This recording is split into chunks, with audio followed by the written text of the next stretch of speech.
Hey everyone, this is LEGO's iconic chess set for 2017. This thing has a pretty fantastic price to part ratio, and you get a nice volume of stuff. There are a lot of small pieces here, but I think that everything is built up pretty sensibly and pretty nicely.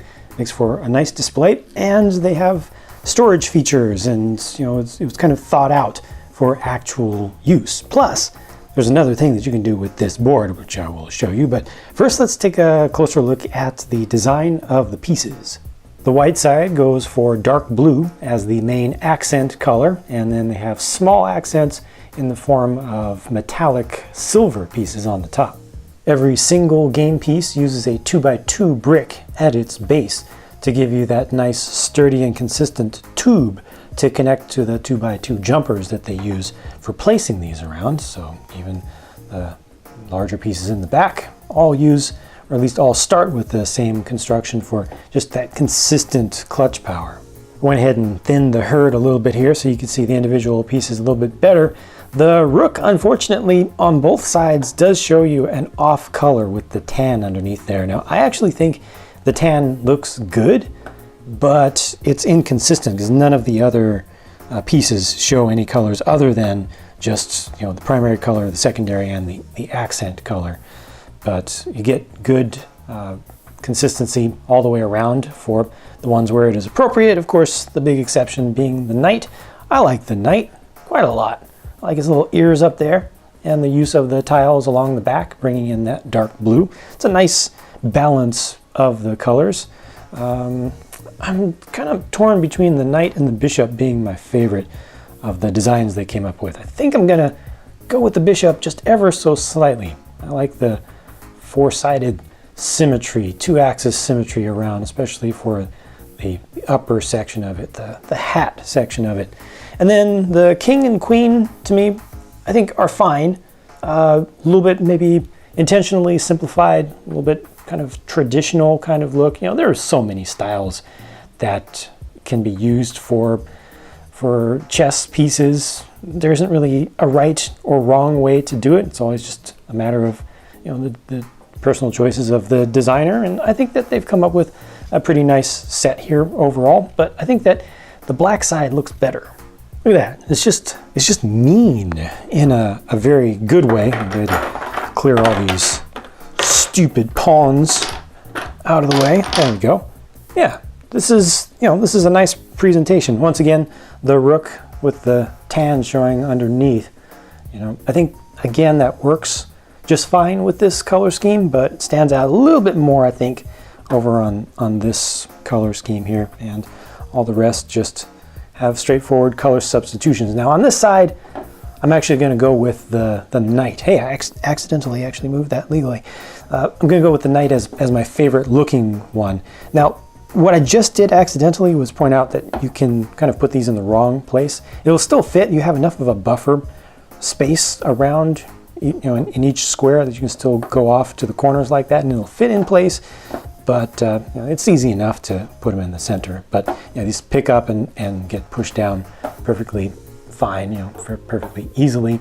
They spin around nicely, so you can always orient them however you want. It just has a good feel, the whole thing does. So I'm pretty happy with that. There's also the sound of placing a figure down or a piece down. It's consistent. It's satisfying in a way. It doesn't feel or sound like Lego per se, because there is hollow space underneath here, and they just have a consistent thickness to the top parts. I'll go ahead and take this off, but first I did want to point out the nice design that they have for each side. So the white side has all three of its colors together. This is a ribbon of dark blue going through there, and then over on the black side, this is nice here as well. But then they switched it up to the dark red and got the gold elements in there.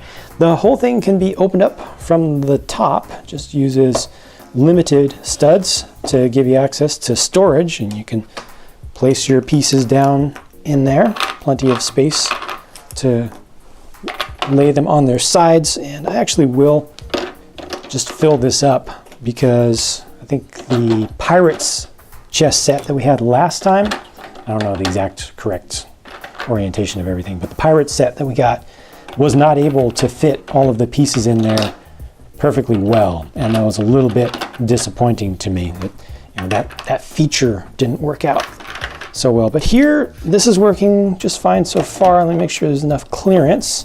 Yes, that does close up. See, the top is able to close up, and just switching over to the other side, still leaves plenty of space. There's actually excess space, and I don't even have to line them up perfectly. There's plenty of excess space.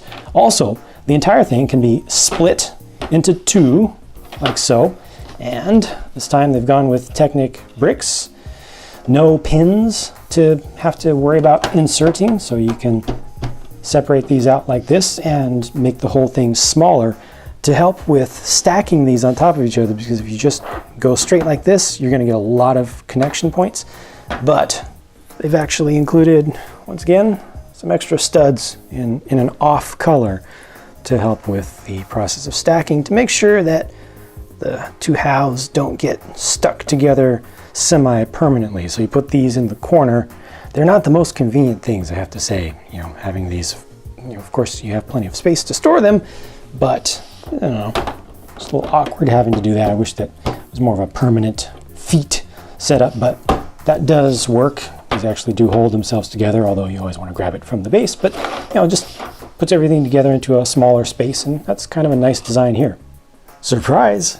It's also checkers. Comes with all of these pieces for playing checkers. Now these actually have what feels like a little bit more clutch power. They're a little bit more difficult to move than the chess pieces, but all of these are included and they will fit into the storage as well.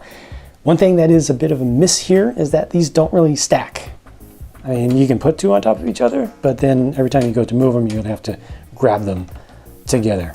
Given that it's Lego, I would have expected something, you know, to allow an attachment, but obviously a 2x2 jumper piece would be ideal for that. So you just have a single stud on top, but I don't know. It's just, you know, a little extra thing that I guess is kind of thrown in there to give you a little extra play value. All told, I think this is pretty cool. I think that there are a lot of Lego fans out there who are also chess fans who will be able to appreciate this, and you know, at the very least, you get a whole lot of parts for your money here, and it gives you a nice basis to do your own custom game pieces if you want to get a little bit more fancy with it. You know, in the past, they've done some really, really nice themed ones, themed chess sets that use minifigures, that use, you know, more fancy builds. They went for a more traditional style here intentionally, and I think that's cool. I think that'll appeal to folks who won't like the minifig based ones, but you know, certainly again, it being Lego, it encourages you to try your own stuff with it.